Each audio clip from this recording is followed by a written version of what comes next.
নমস্কাৰ সকলোলৈ ডিলাইটফুল এক্সেছলৈ আপোনালোকক স্বাগতম। মই গায়ত্ৰী।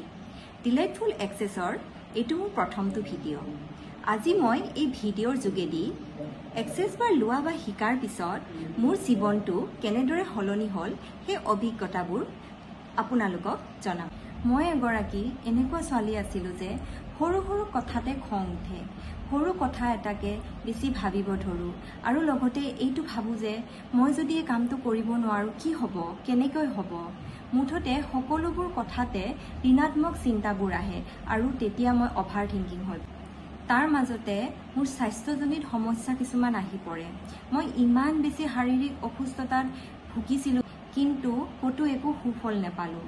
তাৰ পিছত লাহে লাহে মোৰ খং, ৰাগ, ডিপ্ৰেশ্যন এইবোৰ বেছি বাঢ়িবলৈ ধৰিলে। একো কাম কৰিব মন নোযোৱা হ'ল, দিনবোৰ বহুত অশান্তিত পাৰ কৰিব ল'লোঁ। মুঠতে এনেকুৱা লাগিল যেন জীৱনটোত সুখ কি বস্তু পাহৰি গ'লোঁ।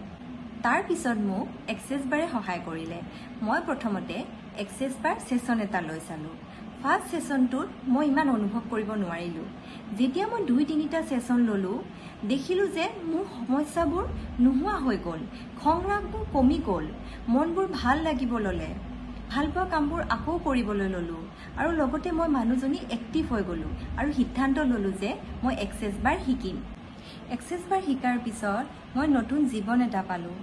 শাৰীৰিকভাৱে মই সুস্থ হৈ গ'লোঁ, মানসিকভাৱে মই শক্তিশালী হৈ গ'লোঁ আৰু লগতে সিদ্ধান্তবোৰ ল'ব পৰা হ'লোঁ।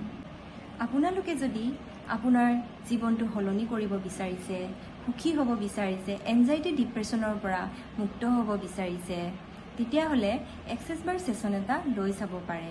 যদি আপোনালোকে ছেশ্যন ল'ব বিচাৰে মোৰ সৈতে যোগাযোগ কৰিব পাৰে। স্ক্ৰীণত মোৰ নাম্বাৰটো দিয়া আছে, তথাপি মই আপোনালোকক এবাৰ কৈ দিছোঁ 7399024043। মোৰ এই ডিলাইটফুল এক্সেছ চেনেলটোত এইদৰে কথা পাতি যাম। এক্সেছ বাৰ ল'লে কি কি মেজিক হ'ব পাৰে এই সকলোবোৰ আপোনালোকক কৈ যাম।